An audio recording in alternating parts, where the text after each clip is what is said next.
bem-vindos ao canal. Sim, Beamer Boy está trazendo as Mercedes mais emblemáticas da história para vocês há anos. Desde a primeira vez que eu gravei um M5 E39 aqui no canal, eu falei que eu gostaria de trazer para o canal o E55 da geração W210 da Mercedes.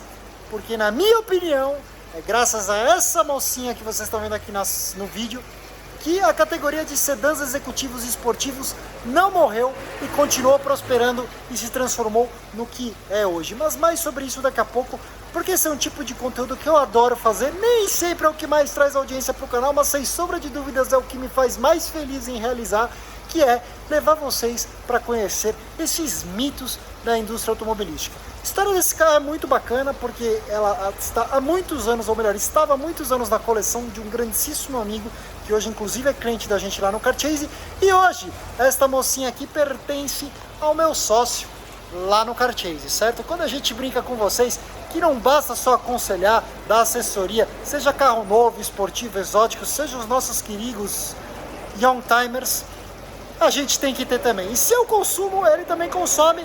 Ele é um legítimo mercedeiro, já tentou ter algumas BMWs M, mas o coração sempre puxa ele de volta para os AMGs.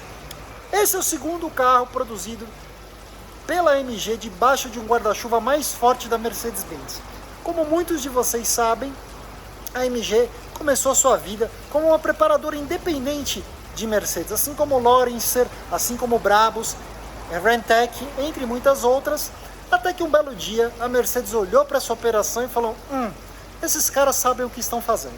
E dentre muitas das preparadoras aftermarket independentes de Mercedes-Benz, a AMG foi aquela que teve o vínculo mais estreito. E começo da década de 90, a Mercedes começa com investimento. O primeiro grande produto desse investimento oficial Mercedes-Benz na AMG foi o C36. E a partir de meados da década de 90, a Mercedes se torna a dona majoritária. A partir dos anos 2000, a AMG se torna completamente uma subsidiária responsável pelos Mercedes-Benz mais esportivos até hoje fabricados, certo? Mas a história é muito simples. Carroceria W210, ela vem em 1996, dando um choque.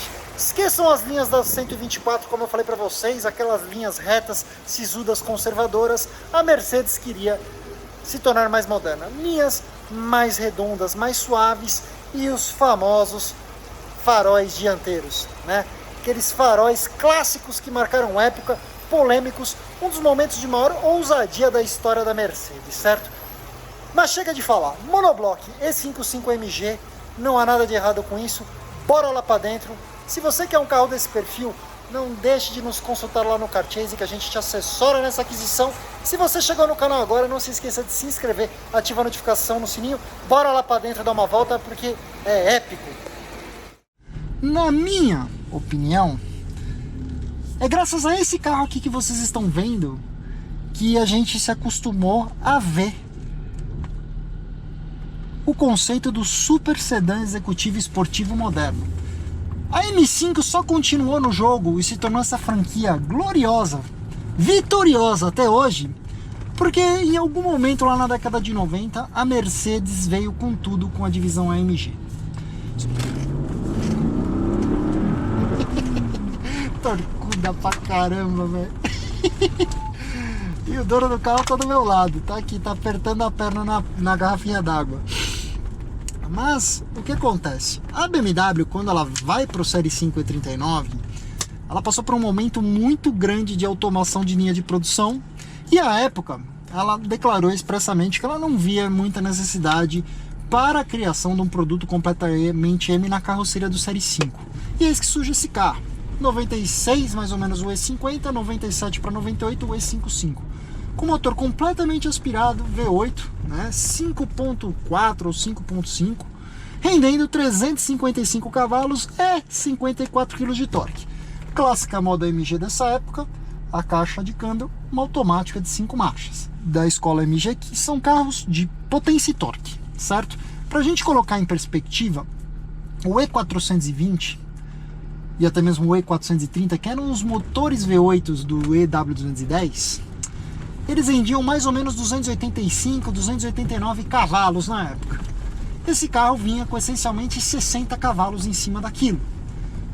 cerca de 7 a 10 quilos de torque a mais também.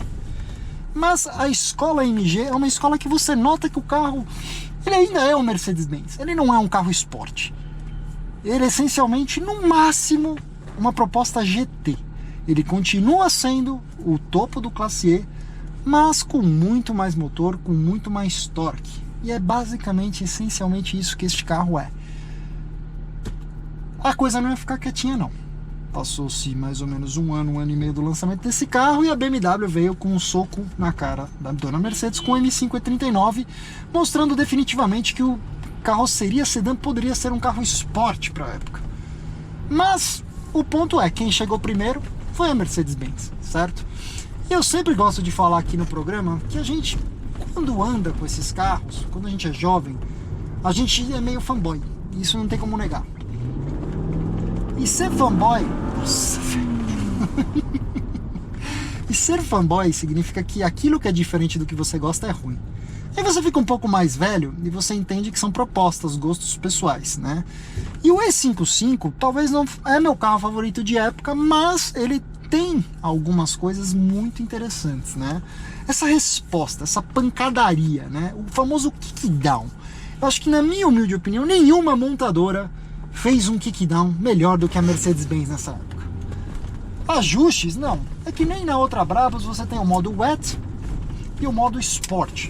O câmbio não tem trocas manuais, é essencialmente uma opção e olhe lá. Mas é normal a gente falar, poxa, essas caixas de câmbio, década de 90, são slush boxes que comem boa parte do que o motor rende. Sim, mas hoje, 2021, andando aqui com o carro, como eu disse na avaliação da Brabus, eu não vou ficar aqui falando que eu estou sentindo falta das trocas manuais atrás do volante, mesmo porque Mercedes-Benz nunca se adaptou com isso, né? Vamos ser sinceros que a tecnologia de câmbio da Mercedes se tornou algo minimamente aceitável para quem busca um pouquinho mais de esportividade nos últimos 3 a 4 anos, né? Com a MG GT, vai, para ser sincero. Mas aqui você tem essencialmente o Mercedes de época. A suspensão, ela é macia, ela tem rolagem pra caramba, minimamente mais dura do que minimamente mais macia do que do M5 E39. Resposta de volante, realmente, cara, é o que eu vou falar, não é o perfil da Mercedes. Esse carro não foi concebido com a ideia de ser jogado em curvas em estradas vicinais. Nesse aspecto, a BMW sim se preocupou muito mais em fazer um esportivo mais completo de para-choque a para-choque.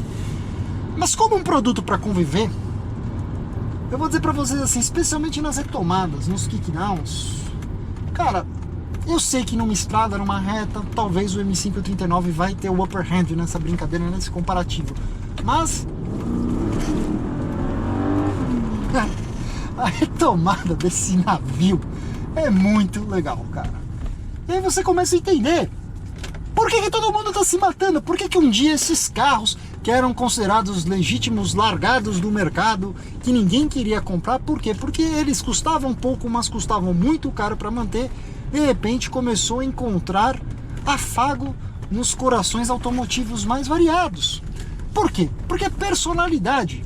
Você tem como negar que essa talvez seja uma das Mercedes mais bonitas já fabricadas? Você tem como negar que talvez as rodas monoblock deste automóvel são as rodas mais bonitas da história da Mercedes-Benz? O motor e o câmbio deste carro são notoriamente conhecidos por serem basicamente indestrutíveis. É um caminho no parque, as peças são facilmente disponíveis? Não. Mas comparativamente ao tipo de preocupação que você tem versus um BMW equiparado, sem sombra de dúvidas, a vida é muito mais doce a bordo do E55. O que eu diria para vocês, talvez, né, no quesito choque, vamos dizer o seguinte, o maior desafio de você comprar um carro desse perfil hoje em dia é você convencer a sua família da loucura que você está fazendo. Quando você é colecionador, rato de carro, como todos nós somos, talvez a vida seja um pouquinho mais fácil no convencimento, porque a sua família já sabe o tamanho da sua entorpecência automotiva. Mas muitos de vocês às vezes nos procuram lá no Cartiers e como aventureiros de primeira viagem querendo um neoclássico desse. Eu nunca vou poder falar para vocês que a vida é doce como se fosse um carro novo. Mas existe uma era de automóveis que eu falo que eles ainda eram construídos para durar, que significava que se você pagou caro no Mercedes AMG, você notadamente tinha comprado o máximo de engenharia que a Mercedes-Benz podia te oferecer, e seria uma vergonha enorme se este carro quebrasse, e é uma quantidade de performance adequada que você consegue digerir o que está se passando na direção. Existe um grande pecado nesse carro, todavia. Uma tecnologia macabra da época onde realmente a gente tentava complicar as coisas, que são os freios. Os freios da E55, eles são eletrônicos, que significa que não há uma conexão direta entre o meu comando e exatamente o que se passa. Nessa circunstância que eu acabei de mostrar para vocês, é melhor. Anda e para de trânsito, sem sombra de dúvidas, é uma sensação meio artificial demais. E artificial num ponto onde não necessariamente você fica confortável, que é na segurança, na hora de frear. Mas, tirando isso, meus amigos, é cativante. Ajuste de suspensão, de peso de volante, nada disso. No máximo, o modo esporte, que pelo tudo que eu pude entender, me dá uma resposta de acelerador mais acordada e um conversor de torque mais agressivo. E obviamente, em épocas do que estamos vivendo, não temos como negar que o consumo não vai ser lá essas Brastems. Mas sejamos muito sinceros, tem muito carro aí com downsizing que promete fazer uns números de consumo e não cumpre. Pelo menos nessa época, a indústria automobilística não era presunçosa. Eu imaginava que seria um slush box, um Landau, apenas um pouquinho torcudo, mas não. O carro é veloz, o carro é agressivo, o carro é bravo. Concorrente à altura para M5? Sim. Uma outra interpretação do que o sedã executivo esportivo deve ser. Completamente diferente da M5. Mas é aquela história. Foi esse brinquedão aqui que nós devemos glória, reverência por esta categoria de automóveis executivos esportivos ser o que é hoje. Se a Mercedes não tivesse feito o que fez, será que a gente teria visto esse segmento todo se desenvolver dessa forma? Ou será que talvez nós tivéssemos adiantado a estrada e o caminho dos SUVs, hein? Mas eu acho que você dirigir um carro desse diz algo sobre a sua personalidade automotiva muito mais significativo do que você dirigir qualquer SUV esportivo moderno. Um argumento ousado? Sem sombra de dúvidas. Mas, se você gostou desse vídeo, deixa um like. Se conhecer o canal agora, inscreva-se, ative a notificação no sininho. E bom, se você chegou até essa tela final, você pode ver a avaliação que eu fiz da Brabus. Uma versão, uma interpretação ainda mais agressiva do que era este automóvel que vocês estão vendo aqui. E outro carro de época, qual vocês vejam aí na tela final. Muito obrigado e até a próxima.